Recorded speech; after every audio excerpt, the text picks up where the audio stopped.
IMF کو ہم نے کہا کہ ٹھیک ہے، ہم اس کو آپ کی یہ جو سٹینڈ بائی اگریمنٹ ہے یہ تب تک انڈورس کرتے ہیں جب تک الیکشن ہو کے ایک نئی گورنمنٹ نہیں آتی. جو نئی گورنمنٹ آئے گی ظاہر ہے وہ اپنا پھر سے اپنے پروگرام کے تحت IMF سے بات چیت کرے گی. یہی جب ہمیں مشکل پڑی تھی فیٹف کے اوپر، فیٹف کی ہمیں بلیک لسٹ پہ ہمیں خدشہ تھا کہ ہمیں ڈالنے لگے ہیں. ہمیں پارلیمنٹ کے اندر ایک قانون پاس کرنا تھا. تو جب ہم نے اپوزیشن کو قانون پاس کرنے کا کہا، کیونکہ اگر بلیک لسٹ پہ آ جائیں تو وہ بھی پاکستان میں سینکشنز لگ جاتی ہیں، وہ پھر وہی حالات بننے شروع ہو جاتے ہیں جو کہ ایک ڈیفالٹ سے ہوتے ہیں، یعنی فائنینسنگ ختم ہو جاتی ہے باہر سے، اس چیزیں مہنگی ہو جاتی ہے، مہنگائی ہوتی ہے، غربت بڑھ جاتی ہے. تو اس سے بچنے کے لیے ہم نے وہ لیجسلیشن پاس کرنی تھی اسمبلی میں.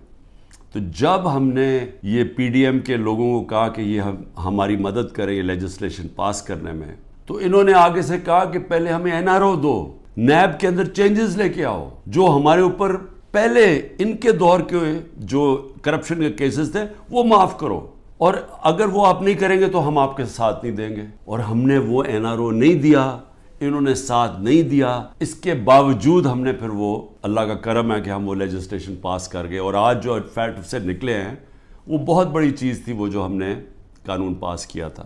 میرے اوپر 180 کیسز بن چکے ہیں. ساری سینئر لیڈرشپ کی یاد اندر ہے کیسز ہیں، اور جو باہر نکلتی ہیں تو ان کو کہتے ہیں کہ جی پہلے کا پارٹی چھوڑو گے نہیں تو ہم آپ کو اندر رکھیں گے. جو ہمارے لیڈرشپ جیل میں ہیں ان کے اوپر انتہا قسم کا پریشر ڈالا جا رہا ہے. جو بھی گلگت بلتستان کے اندر جو ڈرامہ کیا گیا ہے، آپ یہ سوچیں کہ جو ممبرز کے اوپر انہوں نے پریشر ڈالا، ہمارے پاس تو نمبر پورے تھے، پہلے پارلیمنٹ کے اندر گھسنے نہیں دیا، اب اس کے بعد ایک ایک ممبر کے اوپر پریشر ڈالا ہے، وہی کرنے جا رہے ہیں جو کہ انہوں نے آزاد کشمیر میں کیا تھا. تو ایک طرف تو یہ ہو رہا ہے، اور اس کے باوجود ہم، کیونکہ ہمارے ملک کو نقصان نہ ہو، ہم نے یہ فیصلہ کیا ہے کہ ہم اس سٹینڈ بائی اگریمنٹ کو بیکنگ دیتے ہیں تب تک جب تک الیکشن نہیں ہوتی.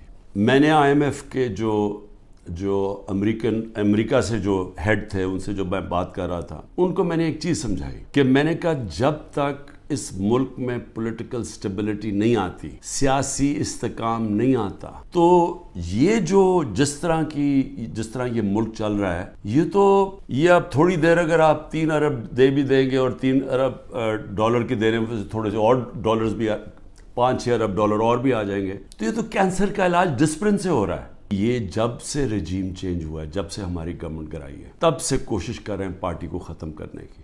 اور کوئی ان کو جو سب اوپر پاور میں بیٹھ کے تحریک انصاف کو ختم کرنے کی کوشش کر رہے ہیں، ان کو کوئی ملک کی فکر نہیں ہے. انہوں نے جو پاکستان کی معیشت سے کیا، میں آپ کو پھر کہتا ہوں دشمن بھی نہ کریں.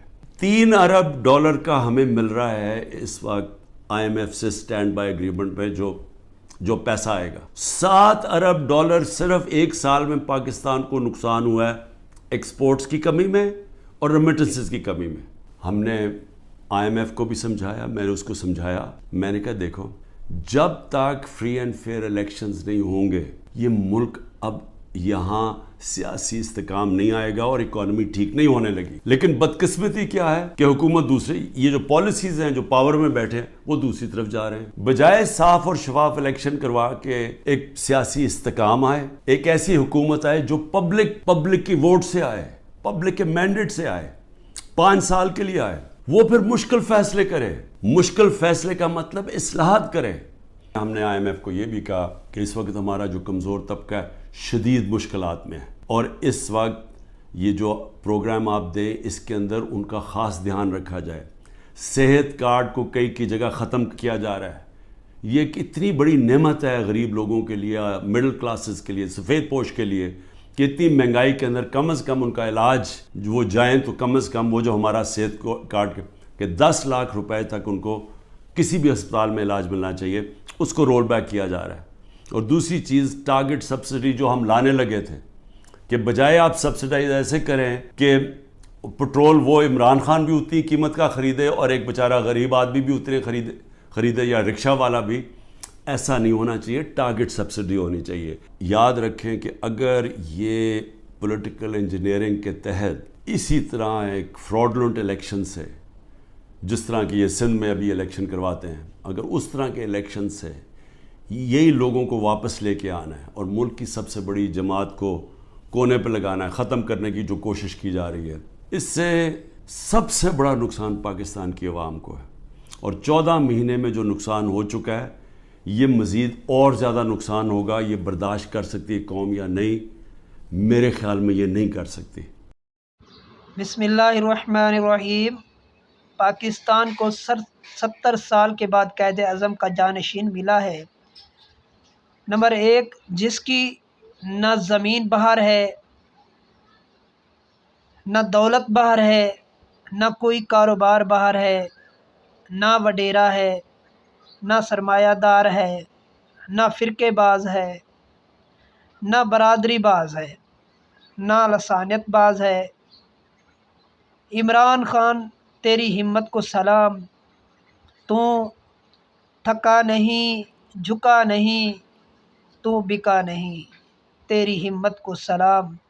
عمران خان کے چاہنے والوں سے گزارش ہے کہ ویڈیو کو لائک کر دیں، اگر آپ نئے ہیں تو چینل کو سبسکرائب کر دیں، کمنٹ میں خان کے لیے کوئی خوبصورت جملہ ضرور لکھ دیں۔ شکریہ، جزاک اللہ، ماشاء اللہ۔